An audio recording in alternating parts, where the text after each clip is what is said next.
Et sur Ikea.fr. Jeudi 19h-20h, Sud Radio. Il y a du peuple. Seul contre tous. On parle beaucoup de la liberté de la presse ces derniers jours, en particulier depuis l'acte 23 des Gilets jaunes samedi dernier. Lors de ce 23e acte, 2 journalistes ont été arrêtés. Gaspard Glantz a été placé en garde à vue pour avoir fait un doigt d'honneur aux forces de l'ordre et a l'interdiction de paraître dans Paris jusqu'à son procès le 18 octobre prochain, tandis qu'Alexis Kraland a été lui aussi interpellé avant d'être libéré après un simple rappel à la loi. Toujours à Paris, un photographe de l'agence France Presse a reçu une grenade lacrymogène dans les jambes et a pris un coup hors action de la part d'un policier, a indiqué son rédacteur en chef photo, Olivier Morin, tandis qu'une vidéaste de l'AFP a indiqué que sa chaussure avait pris feu après le tir d'une grenade de désencerclement. À Toulouse, 2 journalistes ont été aussi touchés par une grenade de désencerclement. La liberté de la presse est-elle en danger ? C'est le premier débat ce soir dont il y a du peuple seul contre tous, avec, comme tous les jeudis, Étienne Chouard, professeur d'économie et de droit à Marseille, qui a notamment écrit Notre cause commune, instituer nous-mêmes la puissance politique qui nous manque, et c'est publié chez Max Milo, et écrire nous-mêmes la Constitution, publié chez Talma. Et face à lui, Régis de Castelnau, avocat et fondateur du site Vue du droit. On va commencer par la première question, Étienne Chouard. Comment jugez-vous, on va pas parler de toutes les interpellations, mais des 2 interpellations à Paris samedi dernier, donc en particulier Gaspard Glantz et Alexis Kraland. En fait, tout pouvoir va jusqu'à ce qu'il trouve une limite. Montesquieu. Et en fait, ce pouvoir-là n'a pas assez de limites. Le pouvoir policier, manifestement, essentiel dans une société, a besoin de limites, comme tous les pouvoirs. Et manifestement, la police n'est pas bien limitée. Le débat de ce soir, ce qui serait bien, c'est qu'il porte là-dessus, c'est-à-dire comment est-ce qu'on pourrait faire pour que la police fasse correctement son boulot et en même temps ait des comptes à rendre. L'IGPN, c'est-à-dire l'Inspection générale de la police nationale, c'est-à-dire la police des polices qui est exercée par la police elle-même, est en soi un problème parce qu'ils sont évidemment en conflit d'intérêts. Le monde entier le sait et le dénonce, dit la France est dans une situation qui n'est pas normale. Le problème, c'est que ça sert les intérêts du gouvernement et donc le gouvernement ne le changera jamais. Or, comme c'est le gouvernement qui change la Constitution, ce qui est en soi un scandale, il ne faut pas attendre que ce soit lui qui règle le problème. Donc c'est vraiment à nous d'imaginer une alternative institutionnelle.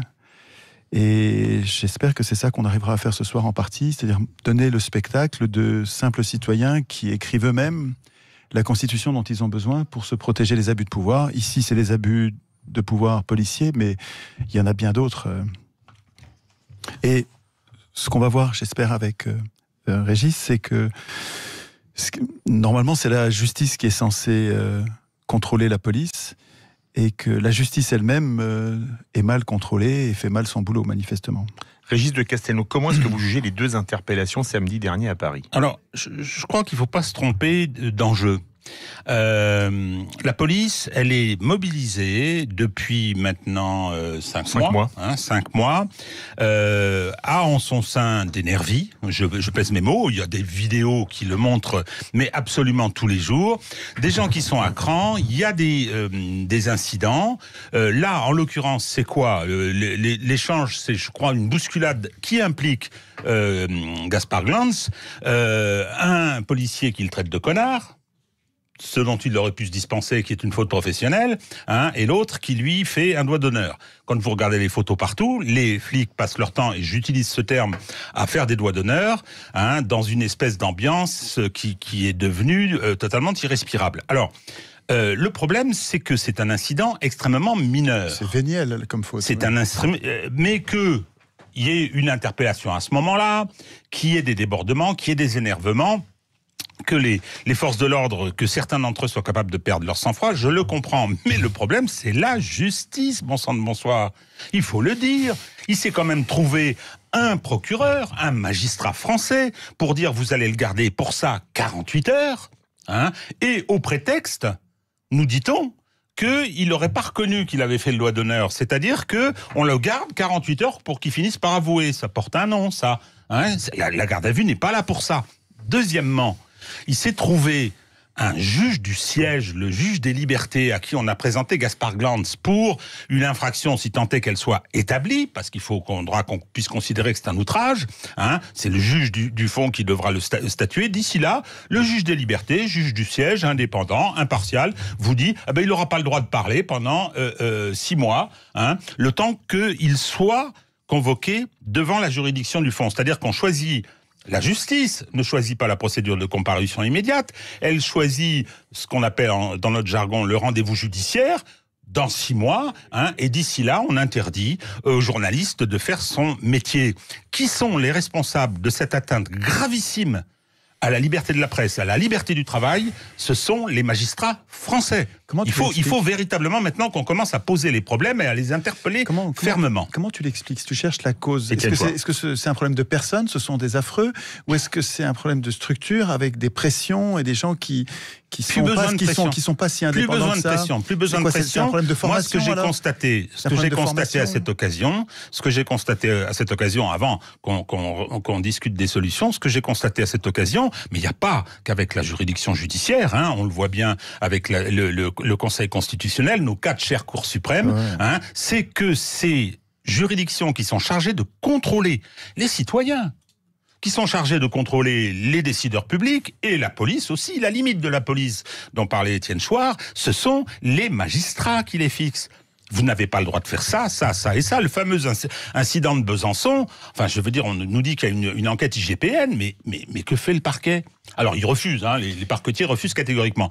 La raison de ça, c'est qu'il y a une connivence sociologique, politique, idéologique, intellectuelle entre cet appareil judiciaire et les gens qui sont aujourd'hui au pouvoir. Les grands responsables étant les organisations syndicales qui nous ont donné des leçons pendant 30 ans et avec en tête naturellement le syndicat de la magistrature. C'est absolument invraisemblable.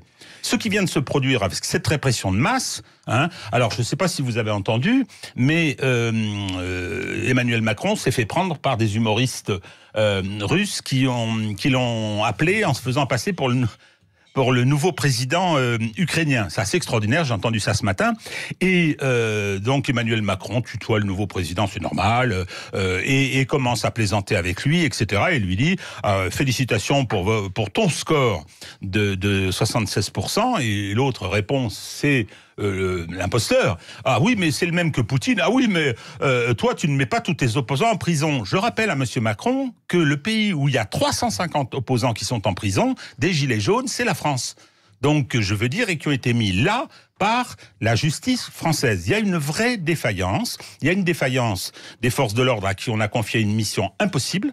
Hein, et il y a également une défaillance de la structure de contrôle qui est la justice, qui a pris parti. Et je me répéterai, excusez-moi, je suis un peu passionné là parce que on parle toujours de son lieu d'énonciation. Moi, ça fait 46 ans que je pratique cette justice. Ça a quand même été une surprise. Je connais les hommes, je connais leurs pratiques, je connais leur culture. Ça a quand même été une surprise de voir à quel point ils ont accepté d'exécuter servilement les souhaits, j'ai pas dit les ordres, c'est même plus la peine, les souhaits du pouvoir. On leur a dit, il faut rétablir l'ordre, hein, ils ont oublié qu'ils devaient rendre la justice et ils se sont lancés dans une procédure de rétablissement de l'ordre alors que c'est de la responsabilité des prérogatives de la police. Alors, Étienne Chouard. Tu peux développer ça, s'il te plaît, quand tu dis, parce qu'il y a plusieurs fois que tu me le dis, c'est vraiment très intéressant, je l'avais jamais entendu ailleurs que dans ta bouche. Tu dis, les juges se sont mis en tête, de faire respecter l'ordre au lieu de faire respecter la justice. De rétablir l'ordre, voilà. Et par quel moyen, par quel mécanisme est-ce qu'ils en arrivent là? Parce que si tu veux, comme on va chercher des solutions, il faut qu'on arrive à convaincre comment on en arrive là. Parce que manifestement, quand tu en parles, il y a une époque où c'était pas encore le cas. Il y a une époque où les magistrats étaient indépendants et ne s'occupaient que de justice et pas tant. Alors, entre 40 et 45, par exemple. Qu'est-ce qui entre 54 et 62, avec la guerre d'Algérie, ils ont condamné d'abord le FLN, ils ont ensuite condamné. Je parlais de 40 et 45 où ils ont, comme un seul homme, une exception, prêté le serment de fidélité à Pétain. On a pu croire, parce qu'on s'est laissé obnubiler par l'idée de l'indépendance. Oui, absolument. L'indépendance, Ça n'est que le moyen de l'impartialité. L'indépendance, moi je m'en fiche un peu. Hein. C'est un terme qui, à mon avis, c'est un concept qui n'a guère de contenu. Ce que je veux, c'est l'impartialité. Oui, mais comment on y arrive ?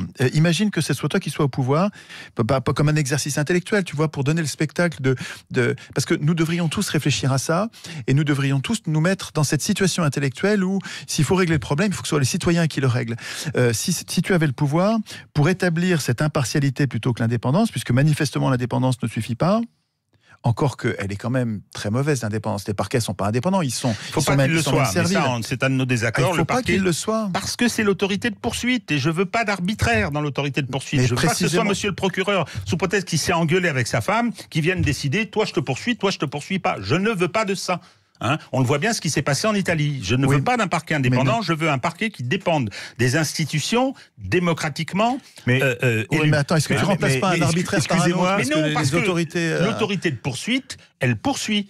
Oui, mais elle poursuit ou elle ne poursuit pas. Tu vois bien que le gouvernement décide de ne pas poursuivre ses amis. Mes confrères dans une salle d'audience, le parquet, c'est une erreur de menuiserie, disons-nous. Hein, il est en robe. Il appartient au même corps que les juges du siège, ce qui est déjà une hérésie. Hein, et il nous domine. Je parle des avocats qui sont en dessous comme ça. Bon, donc on peut, en France, c'est extraordinaire. On passe comme on veut du parquet au juge du siège. Cela n'est pas normal. Le parquet doit être une partie comme une autre. Et c'est pas le cas aujourd'hui. Mais Étienne Chouard, Régis de Castelnau, le débat de départ, c'était sur la liberté de la presse. Est-ce qu'elle était en danger suite à ça ? On peut faire confiance à Étienne pour immédiatement s'emparer.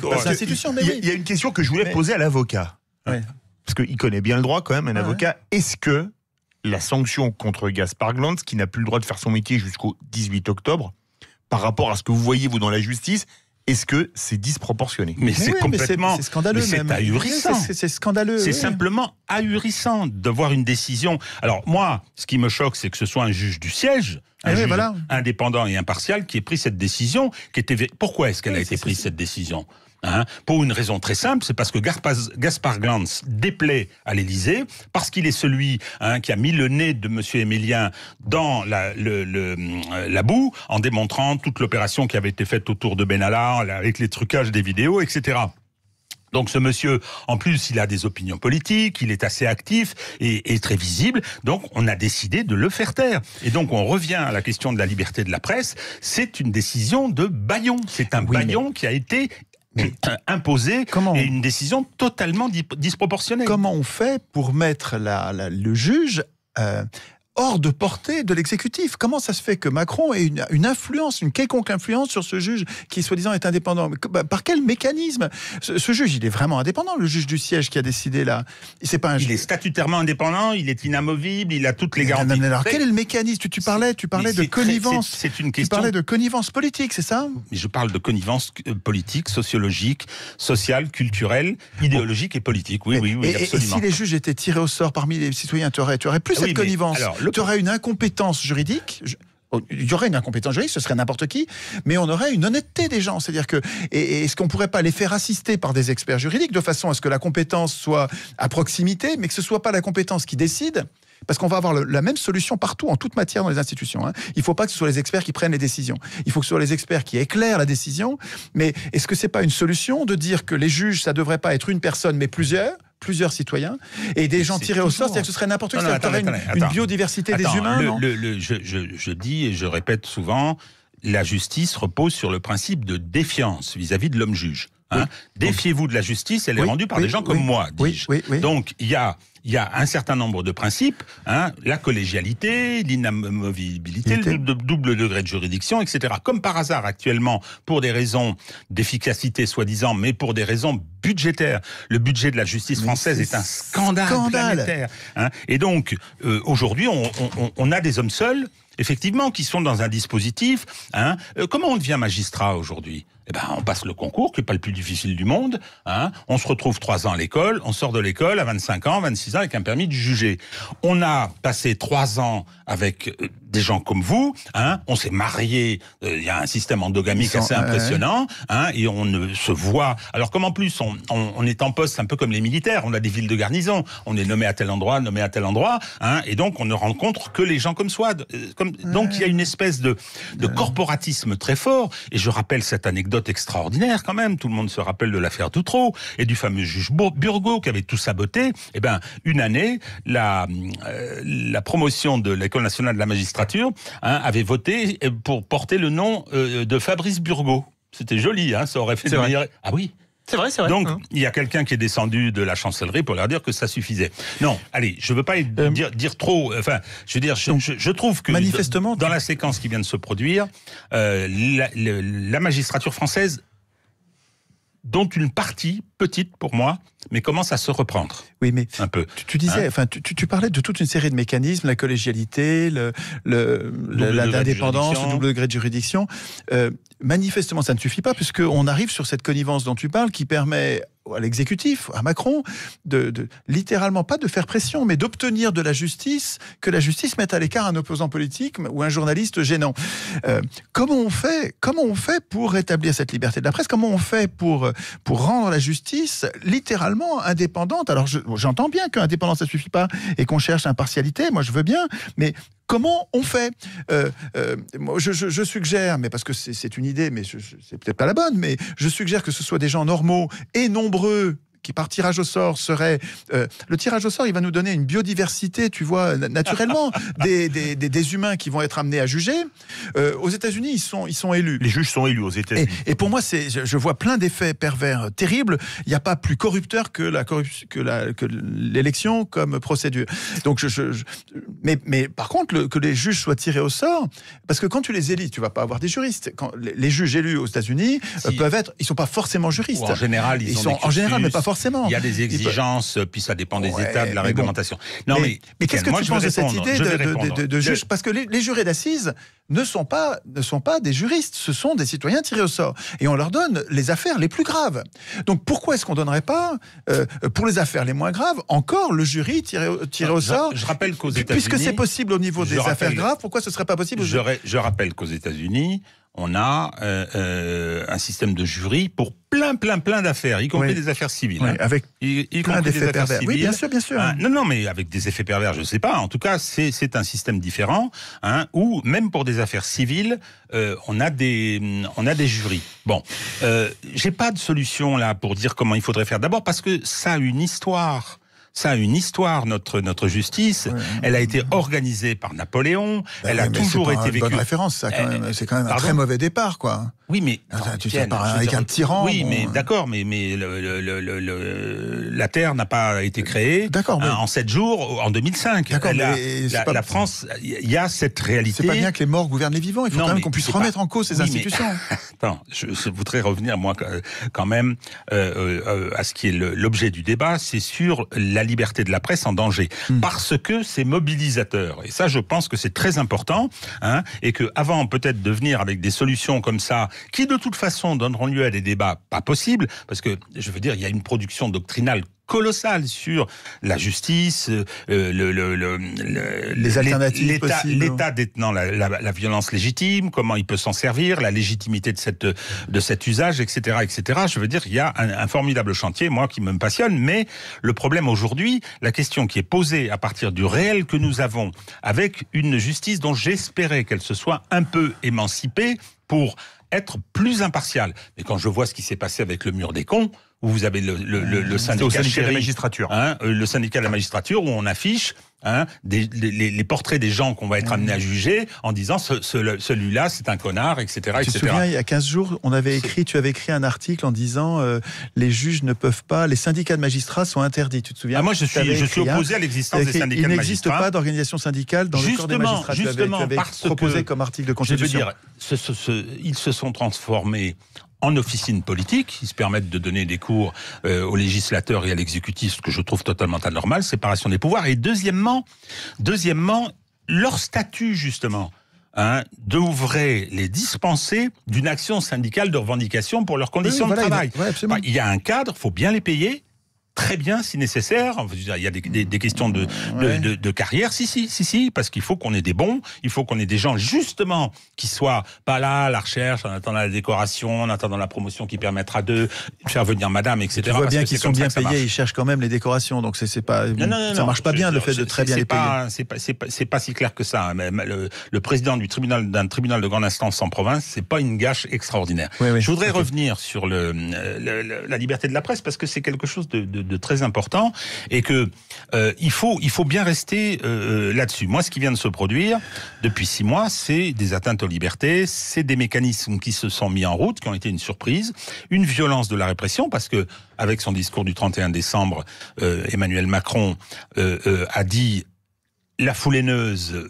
Ce sera, je suis pas le président de tous les Français, je suis le président du Parti de l'Ordre, et ceux-là, on va les mater, parce que c'est à peu près ce qu'il a dit, en substance, bien sûr, et on voit ce qui se passe. Et aujourd'hui, et ça m'a fait plaisir de voir les rédactions, y compris des gens qui sont en opposition politique avec Gaspard Glanz, venir protester, prendre entre guillemets son parti pour dire, dans les non désolé, ça c'est une atteinte à la liberté de la presse. C'est-à-dire que que la police, il y ait des débordements. Si ces débordements étaient sanctionnés, je veux dire qu'il y en aurait déjà beaucoup moins. Bon, je veux pas dire que j'excuse, c'est pas ça. Je dis simplement, on peut expliquer, on peut comprendre. Mais le problème, c'est que ceux qui sont sur leur siège, je parle des magistrats qui sont là pour contrôler, eh bien, il y a cette défaillance quand ce n'est pas la prise de la mesure liberticide. C'est une mesure liberticide. Mais est-ce qu'on ne peut pas dire que les juges en question, ils s'en foutent totalement de la mobilisation populaire? Ils s'en foutent puisqu'ils sont indépendants. Ils sont indépendants. Qu'est-ce qu'ils ont à craindre? Qu'est-ce que les juges ont à craindre de ça? Ça n'est pas vrai. Qu'est-ce qu'ils ont à craindre de la mobilisation populaire? Ils ont à craindre que c'est leur pays et qu'il y a marqué sur les décisions au nom du peuple français, et qu'ils sont comme tout le monde. Ce ne sont pas des méchants qui méritent l'enfer et des âmes noires. Ils sont soumis à des contradictions, ils ont des positions qui sont des positions de classe aussi, parce qu'ils appartiennent à des couches particulières, et que bien évidemment, c'est le débat, et c'est le débat fort, et si toute la presse c'est une levée de bouclier, bien évidemment, ça va les faire réfléchir. Je trouve que tu te contentes de verrous, de protection, de garanties très insuffisantes. Si on doit compter seulement sur la mobilisation populaire pour limiter les pouvoirs, je veux dire, on continue à rester dans les abus de pouvoir permanents, quoi. Il faut qu'on réfléchisse à des institutions différentes. Mais oui, mais on va réfléchir et elles seront instaurées en 2225, d'accord? D'ici là, pas du tout, pourquoi? Mais pas du tout, ça dépend. Si tu joues le jeu avec moi, on va les avoir l'année prochaine. Qu'est-ce qu'on fait pour que la semaine prochaine, ce genre d'excès ne se produise pas? Si tous les journalistes gueulent, c'est déjà quelque chose d'acquis. Les syndicats de journalistes ont gueulé, comme vous l'avez dit. Il nous reste 1 minute 30. On va répondre à cette question. La liberté de la presse est-elle en danger pour vous deux, Étienne Chouard? Il n'y a pas de liberté de la presse. Enfin, on a le droit de dire les choses qui ne sont pas gênantes, mais les gens qui sont vraiment gênants, l'opposition, la vraie opposition, je ne parle pas de l'opposition contrôlée, en fait, ne peuvent parler que les membres de l'opposition contrôlée, c'est-à-dire celle dont le pouvoir n'a rien à craindre. Mais des gens qui contestent, par exemple, l'Union européenne se font littéralement museler, voilà, ils n'ont pas de voix au chapitre. Tu as Asselineau qui a 0. Voilà, le temps de parole, c'est 0. C'est tout à fait scandaleux. Là, on parle de liberté de la presse. Il a été reçu à Sud Radio plusieurs fois. Oui, voilà, mais je suis pas d'accord avec ça. Moi, je suis pas d'accord avec ça parce que d'abord il y a les réseaux. Il y a les réseaux. Oui, mais ça c'est une prise de parole. C'est pas la presse française. La presse a été achetée par 9 milliardaires. Je suis désolé, ils n'achètent pas pour rien. Eh ben disons ça. Oui, mais c'est quand même un petit problème pour la liberté de la presse, ça. Il n'y a pas de liberté de la presse, c'est une évidence. Sauf que, par exemple, il y a une contradiction à Sud Radio. T'es là ce soir. Oui, je suis désolé, voilà. c'est pas rien. Oui, mais il y a des poissons volants aussi. Mais ils font pas la loi du genre. Ils font pas la loi du genre. Non, mais d'accord. Mais le problème aujourd'hui qui se pose aussi, c'est que nous avons une presse qu'on appelle mainstream, dont la parole est complètement disqualifiée. Plus personne les écoute. Quand Bruno Jeudi parle de vermine, à propos de suicidez-vous, le mec, tout le monde a compris qui il était. D'ailleurs, il a, comme par hasard, battu en retraite. Il y a une presse qui est tenue par les puissances économiques, c'est la même qui ont mis Macron au pouvoir, et il y a le service public de l'information, qui c'est la radio-télévision, qui viole la loi tous les jours, qui l'oblige au pluralisme. C'est ça, ce combat-là. Je pense qu'il faut mener. Non, mais il nous faut des institutions, non, pour les forcer. Oui, mais en attendant qu'on les ait, que le miracle survienne et que Notre-Dame soit reconstruite, je veux dire, il faut se battre avec cela. C'est d'ici 5 ans, Régis de Castelnau. Fin de ce premier débat sur la liberté de la presse. Je vais demander à Alexandre Langlois de Vigipolice de se joindre à nous pour le second débat. Jeudi 19h-20h, Sud Radio. Il y a du peuple. Seul contre tous. Retour de Il y a du peuple, seul contre tous, en compagnie d'Étienne Chouard, professeur d'économie et de droit à Marseille. Il a récemment écrit Notre cause commune, instituer nous-mêmes la puissance politique qui nous manque, c'est publié chez Max Milo, et écrire nous-mêmes la Constitution, c'est publié chez Talma. Face à lui, Régis de Castelnau, avocat et fondateur du site Vue du droit, et un invité spécial ce soir pour ce second débat, Alexandre Langlois, secrétaire général du syndicat Vigipolice.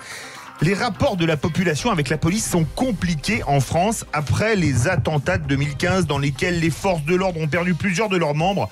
Renaud arrivait même à chanter « J'ai embrassé un flic ».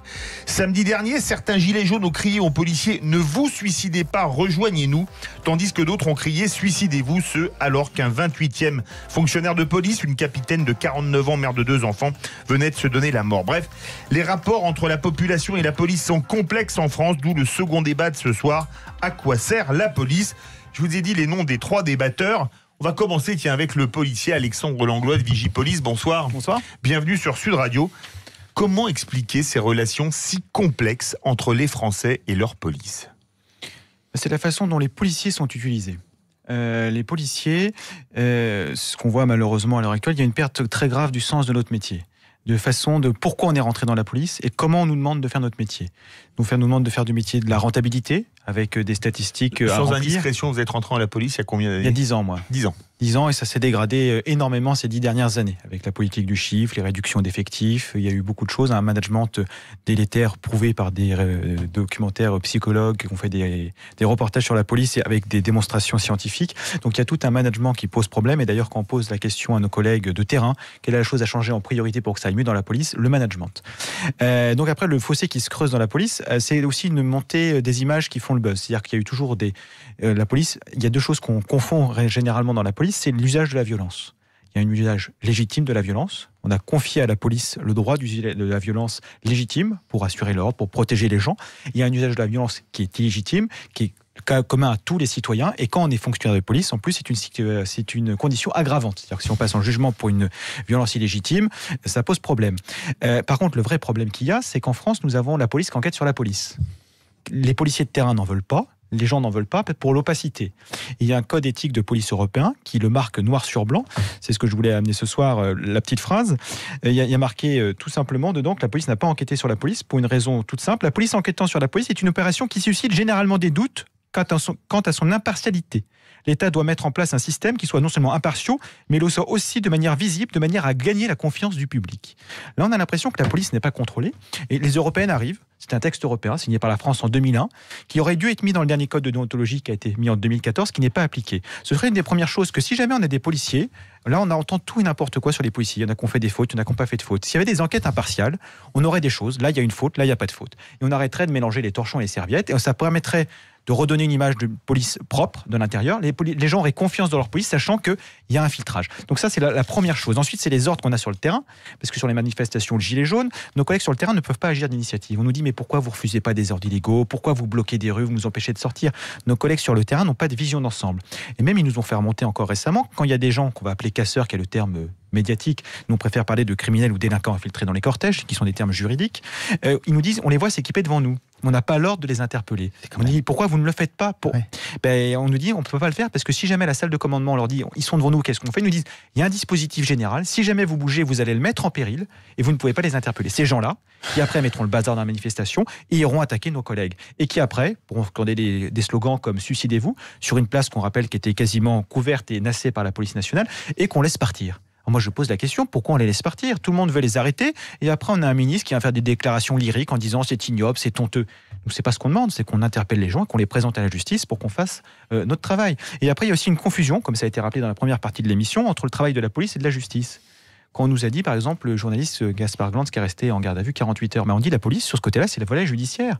En fait, c'est les policiers qui travaillent sous le commandement du parquet. Ils sont officiers de police judiciaire. Donc, il ne faut pas tout confondre aussi. Il y a un travail pédagogique à expliquer ce que fait réellement la police, les marges de manœuvre que nous avons sur le terrain. Et ce qu'on dit à chaque fois, c'est qu'après, il faut qu'aussi la chaîne hiérarchique puisse être mise en cause jusqu'au plus haut niveau. Sinon, on change des pions. Et tous les week-ends, on aura des nouveaux blessés chez les manifestants et chez les policiers. Et les responsables ne seront jamais inquiétés et ne pâliront jamais de cette mauvaise image qu'on peut avoir pour certaines de nos actions. Étienne Chouard, comment vous expliquez ces relations si complexes entre les Français et leur police ? En fait, nous avons besoin de la police depuis que nous sommes des grandes sociétés. Dans les petites sociétés, les sociétés qu'on appelle primitives, dans lesquelles ils étaient très peu nombreux, ils changeaient la loi, la coutume à l'unanimité. Et dans ces sociétés-là, il n'y a pas besoin de police, puisqu'on a tous participé à l'élaboration de la loi, nous n'avons pas besoin de police. La police devient nécessaire quand on prend des décisions à la majorité et qu'il y a une minorité qui doit obéir. Donc, et puis en plus, la police sert à protéger les faibles contre les forts. Donc il y a plein de raisons d'avoir une police, mais cette police qui est un pouvoir donné à certains d'entre nous pour exercer l'ordre, pour exercer la force, avec le monopole de la violence, elle est extraordinairement dangereuse et les institutions qui mettent en place cette puissance doivent aussi la limiter, doivent aussi garantir contre les abus de cette puissance. Or, aujourd'hui, nous en sommes, et pas seulement en France, dans tous les pays du monde, les gouvernants, les professionnels de la politique ont pris le contrôle du processus constituant, c'est-à-dire de l'institution précisément de ces pouvoirs et de leurs limites. Et il me semble que les gouvernements du monde entier ont évidemment intérêt à contrôler leur police et à ne pas être embêtés par les contrôles citoyens et le contrôle des abus de pouvoir. Et c'est parce que ce sont les gouvernements, avec leur Parlement qui est aux ordres, parce que le Parlement, en fait, on parle de godillot depuis le début de la Constitution de 58, parce que le gouvernement fait voter ses lois par sa majorité. Donc le gouvernement et sa majorité changent les constitutions à leur gré et ont intérêt à avoir une police qui soit hors de contrôle par rapport à ce qu'ils font aux citoyens. À mon avis, nous n'arrivons pas à avoir une police suffisamment contrôlée parce que nous n'avons aucun moyen, aucune institution pour nous protéger et pour nous défendre. Donc, ce que j'aimerais faire ce soir, je ne sais pas si ce sera dans la première heure ou dans la deuxième, mais Alexandre est un policier que je trouve remarquable dans ses interventions. Je trouve que on a un humain là qui est à la fois dans les forces de l'ordre et qui sert l'intérêt général dans le meilleur sens du terme et avec qui on devrait arriver à élaborer ensemble des articles de Constitution. Donc d'origine citoyenne, des articles de Constitution sous son conseil, avec ses idées, des articles de Constitution qui à la fois permettent à la police de faire son boulot, de faire son travail, donc il faut qu'on définisse sa mission, et qui à la fois l'empêche de mal faire, c'est-à-dire l'empêche littéralement de commettre les abus qu'on voit aujourd'hui. Donc à mon avis, c'est par une constitution d'origine citoyenne qu'on va arriver à limiter correctement ce pouvoir immense qu'a la police. Parce que là, aujourd'hui, quand on voit vraiment, c'est une caricature, quand on voit les forces de police, et je les confonds, je sais bien qu'il ne faut pas tous les confondre, ils ne sont pas tous équivalents, mais quand on les voit globalement nasser, c'est quand même incroyable, nasser, c'est-à-dire enfermer les gens, des femmes, des enfants, des vieillards, et puis les gazer avec des gaz qui sont des neurotoxiques, et puis leur tirer dessus à tir tendu avec des armes qui leur défoncent le crâne, qui les éborgnent, qui les mutilent. Enfin, ça va, quoi. Il n'y a pas besoin de ça pour être... Et je suis sûr qu'il y a plein de policiers qui sont révoltés par ce qu'ils font. D'ailleurs, il faudrait qu'on parle des suicides. On va faire réagir Régis de Castellon. On va en parler. Moi, comment expliquer ces relations si complexes entre les Français? D'abord, j'ai un désaccord avec Étienne sur mais c'est notre différence de vision de l'État et de son rôle. C'est une différence qui est pas si importante. La police, elle est là pour faire respecter la loi. La justice est là pour sanctionner la violation de la loi. Donc la police, c'est d'abord ça. C'est d'abord, je suis là pour, au sein de la population, disposant de la violence légitime, dans un cadre normé, donné, je suis là pour assurer autant que faire se peut le respect de la loi. Ce que dit Étienne maintenant, c'est quand même quelque chose de particulier, ça va me ramener à mon propos, ça va me permettre de le cibler comme il faut, c'est que quand on parle des nassages, quand on parle des LBD à tir tendu, quand on parle de tous ces débordements des bacs et qu'on voit absolument tous les jours, impunis, c'est quelque chose, moi, que je considère de relativement récent. Et le problème, et là je suis d'accord, le problème, relativement récent à ce niveau-là. À ce niveau-là, moi, depuis 68, j'en ai connu des manifs, des trucs, des répressions. Il y avait les voltigeurs avec Malik Oussekine, etc. Voilà, Il y a ce qui s'est passé en 2005 avec les émeutes, où justement, c'est ce que le maire de Montfermeil avait dit, là, on a fait du rétablissement de l'ordre et pas de la répression. Au contraire de ce qui se passe aujourd'hui. Donc oui, et on a réussi à juguler, etc. Les flics ont fait un super boulot, et ça a été reconnu par tout le monde. Comme le dit Alain Boer, la France avait un savoir-faire en matière de maintien de l'ordre, comme ça, de manifestation, et qui a été galvaudé à l'occasion de ce qui vient de se produire. Ce qui pose la question politique. Bien dans le micro. Ce qui pose la question politique, qui c'est qui commande? Et quand j'entends dire que, comme le héros de Stendhal à la bataille de Waterloo, le flic de terrain, quand on lui dit mais pourquoi on les arrête pas, c'est vrai qu'il est dans un dispositif, comme un soldat, dans un dispositif sur lequel il n'a pas de prise, donc il faut qu'il exécute les ordres. Ça, c'est la discipline militaire, c'est normal. Ça se discute, ça. Oui, mais le devoir de désobéissance, d'accord. Oui, mais toujours est-il que c'est une question politique. Et aujourd'hui, ce qui est grave et ce qui nécessite de prendre en compte cette, entre guillemets, nouveauté très importante, ce dévoiement total par un pouvoir dévoyé, je pèse mes mots, et comment est-ce qu'on peut finalement l'éviter? Parce que les policiers, ils ont bon dos. Moi, je me rappelle qu'à un moment, il a fallu dire que c'était des monstres, comment qu'ils n'avaient pas électrocuté Ziad des Bouddhas, etc. Pendant 10 ans, Monsieur Mignard, grand soutien aujourd'hui. Non, je vais finir là-dessus. Oui, je comprends pas. Si, moi je comprends très bien. Quand il s'agit de les prendre comme bouc émissaire, le pouvoir, il se gêne pas. On les a poursuivis pendant 10 ans, 2 stagiaires qui n'étaient pour rien. On les a déférés devant le tribunal correctionnel. Ils ont été... Les policiers, ça? Oui, c'était les policiers. C'était les policiers. Clichy-sous-Bois. À Clichy-sous-Bois. C'est-à-dire que, je veux dire, ils ont bon dos aussi. C'est une question politique. L'usage de la police est une question politique. Et bien évidemment, ça pose la question des mécanismes, des outils de contrôle, etc. Mais c'est d'abord, posons la question politique. On a un pouvoir minoritaire, dominateur, qui n'a aucun état d'âme à porter atteinte aux libertés et qui se sert du premier outil qui lui tombe sous la main, qui est la police, et qui s'en sert de cette façon. Alors là, c'est vrai que je souhaiterais que Alexandre, la police plus largement et beaucoup plus tôt dit stop.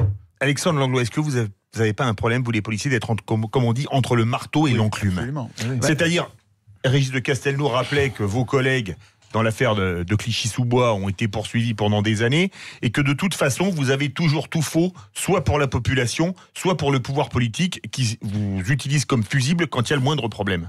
C'est-à-dire que on en revient au problème de nos amis de l'IGPN, qui en plus, donc le texte européen dit que ça ne devrait plus exister depuis 2014. Et en fait, cette IGPN pose problème parce qu'à chaque fois, en fait, ils condamnent ou ils innocentent des policiers, déjà en fonction de l'opinion publique. S'il y a besoin de sacrifier un policier, on va le sacrifier, qu'il soit coupable ou innocent sans enquête. S'il y a besoin d'en sauver un, parce qu'à ce moment-là, il faut être pro-police, même s'il a fait les pires saloperies, on va l'innocenter.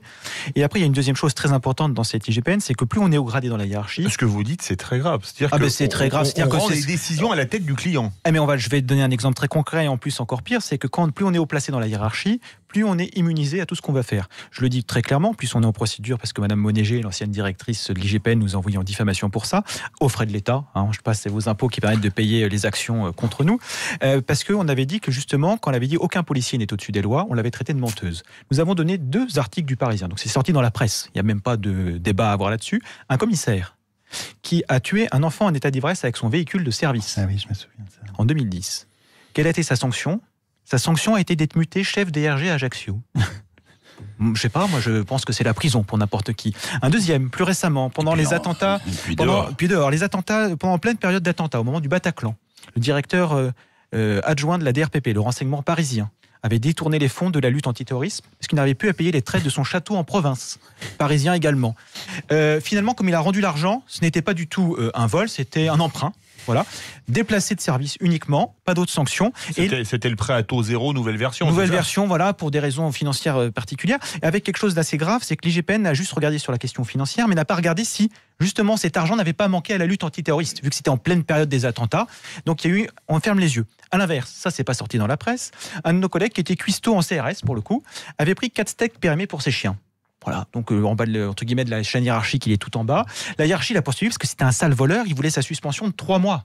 Parce que c'était un voleur. On l'a défendu, il a quand même pris 15 jours parce qu'ils en demeuraient pas. Pour 4 steaks périmés. Pour 4 steaks périmés qu'il voulait donner à ses chiens. Donc moi je veux bien le 2 poids 2 mesures. Donc cette institution fabrique ou innocente.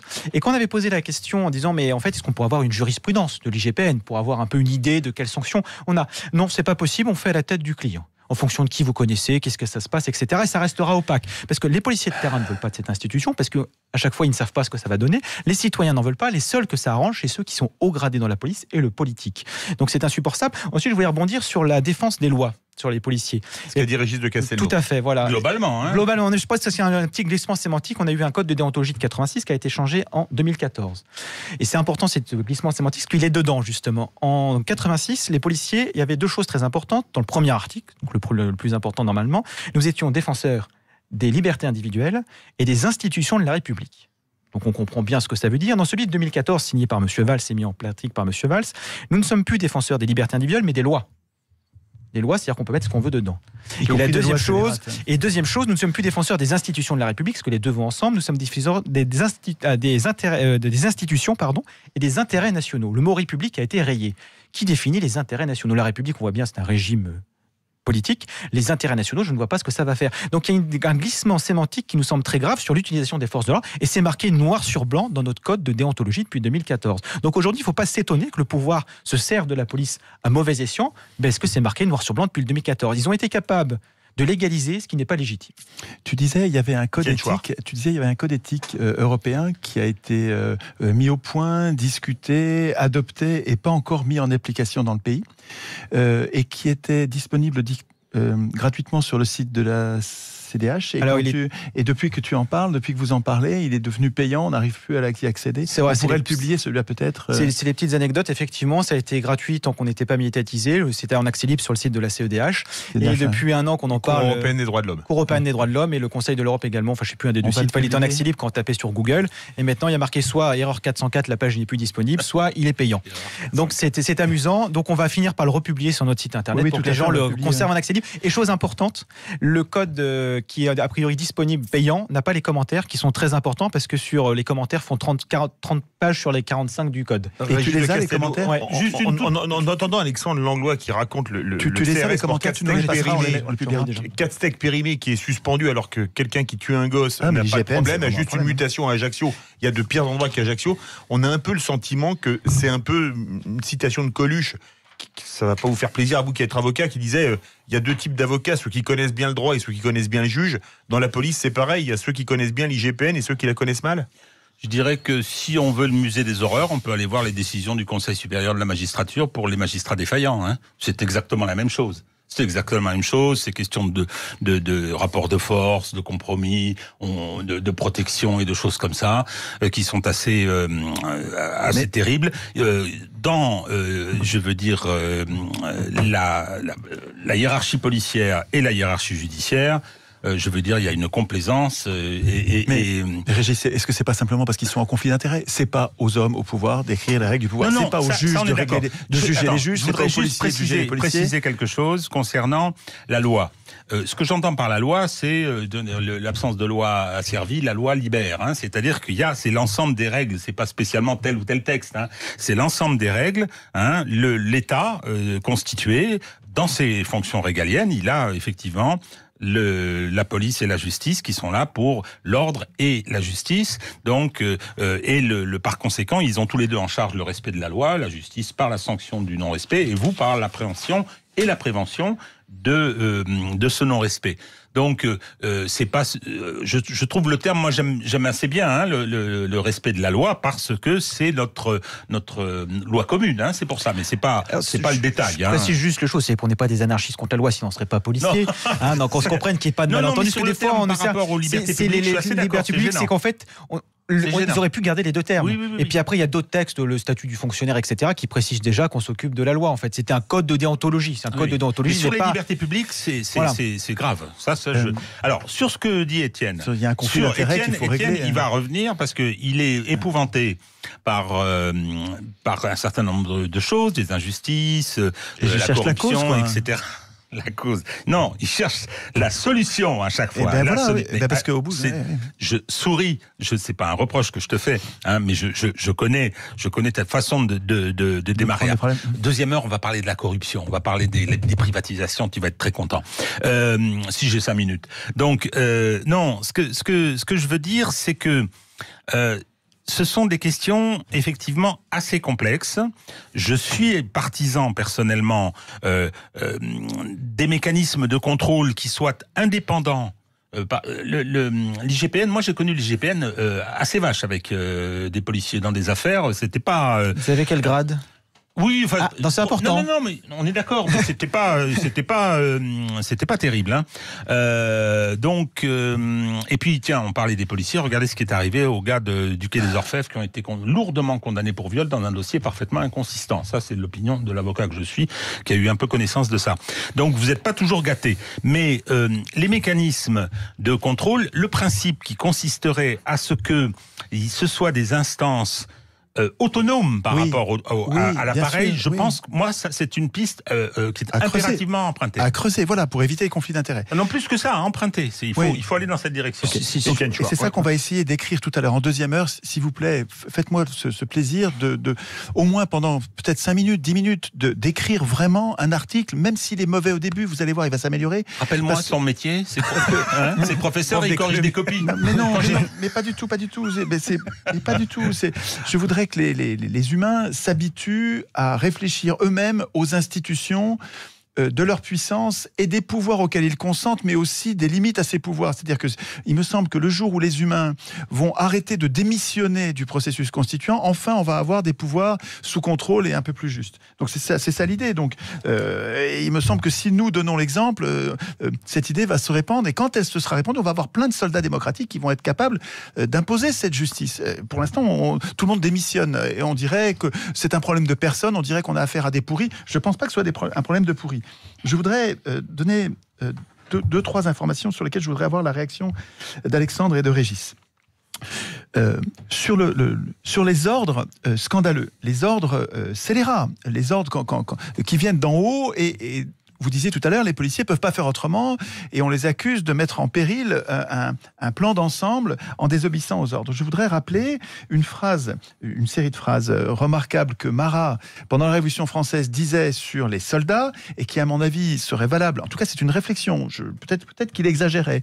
Mais je vais vous la lire si vous voulez bien. Vous allez voir, c'est remarquable. Et c'est tout à fait iconoclaste, mais ça fait réfléchir. Marat disait, en fait, les soldats de la patrie ne doivent aucune obéissance à leur chef. Alors, il va trop loin, il y a un peu côté provoque, mais écoutez comme il le dit. Donc c'est Marat qui parle. Apprenez donc que, hors de tout ce qui concerne la discipline militaire, là il est d'accord pour qu'on obéisse, hors de tout ce qui concerne la discipline militaire, c'est-à-dire le maniement des armes, la tenue des armes, les exercices et les évolutions, la marche contre les ennemis des lois et de l'État. En dehors de ça, les soldats de la patrie ne doivent aucune obéissance à leur chef, que loin de leur être soumis, ils en sont les arbitres, que leur devoir de citoyen les oblige d'examiner les ordres qu'ils en reçoivent, d'en peser les conséquences, d'en prévenir les suites. Ainsi, lorsque ces ordres sont suspects, ils doivent rester dans l'inaction. Lorsque ces ordres blessent les droits de l'homme, ils doivent y opposer un refus formel. Lorsque ces ordres mettent en danger la liberté publique, ils doivent en punir les auteurs. Et lorsque ces ordres attentent à la patrie, ils doivent tourner leurs armes contre leurs officiers. Tout serment contraire à ses devoirs sacrés est un sacrilège qui doit rendre odieux celui qui l'exige et méprisable celui qui le prête. Alors, il y a l'ambiance de l'époque révolutionnaire, il y avait un danger de guerre, c'était très... Mais il y a une réflexion que nous devrions mener. Est-ce que les policiers ne devraient pas être beaucoup plus au contact des citoyens et du bien commun et moins serviles à une hiérarchie ? Et quand j'ai commencé à en parler un peu, Alexandre, j'étais surpris de voir qu'il y a plein de policiers qui déjà réfléchissent dans ce sens, en disant il faudrait qu'on réfléchisse à un droit de désobéir quand on trouve que l'ordre est scélérat. Comme il y a des lois scélérates, il y a des ordres scélérats. Qu'est-ce que vous en pensez, Alexandre ? Il y a deux choses. La première chose, c'est que Marat n'a jamais dû étaler sur un champ de bataille. Déjà, pour commencer, et en fait, on a toujours le même problème, c'est qu'il y a des gens... Charlotte Corday a fait ce qu'il fallait pour qu'il y ait... Mais ce que je veux dire, ce que je veux dire, c'est pas que c'est irréaliste, c'est que il y a toujours des gens, c'est toujours le problème à l'heure actuelle, qui sont dans des bureaux et qui pensent mieux savoir que les gens de terrain sans prendre en considération ce qu'on vit. Et c'est comme ça qu'ils nous pondent des lois sans venir interviewer, demander ce que pensent les gens de terrain de la police, par exemple. Donc, ce qui se passe sur ça, par exemple, très concrètement, c'est que nos collègues sur le terrain, moi je veux bien qu'ils agissent en conscience, mais ils agissent en conscience. C'est-à-dire que quand on n'a pas bien informé, c'est qu'on n'a pas une vision d'ensemble d'une situation. Comment peut-on savoir si l'ordre est légal ou pas ? On nous dit faites ça parce que ici ils ont fait une infraction. Vous vous déplacez, surtout que maintenant qu'ils sont en utilisation de maintien de l'ordre mobile. On dit telle unité va dans telle rue. La rue, ils n'étaient pas dans cette rue-là il y a 5 minutes. Ils y vont. On leur dit là, la salle de commandement leur dit ces gens-là viennent de commettre une infraction. Vous nous les embarquez tous ou vous les chargez, vous les dispersez. Ils viennent d'arriver sur un tas d'opérations qu'ils ne connaissaient pas il y a 5 minutes. Ils n'ont aucun moyen de juger, de savoir ce qui se passe. Donc à partir de là, c'est pas possible. Et deuxième chose, comment vous feriez alors ? Pour le moment, déjà, il y a le code de déontologie de la police nationale aussi qui pose problème. C'est qu'avant, on pouvait refuser un ordre manifestement illégal. Voilà. Ça, c'était... Voilà, avec les complications que je viens d'expliquer. Et maintenant, ils ont rajouté une condition manifestement illégale et remettant gravement en cause un intérêt public. C'est-à-dire que c'est un et avec deux conditions.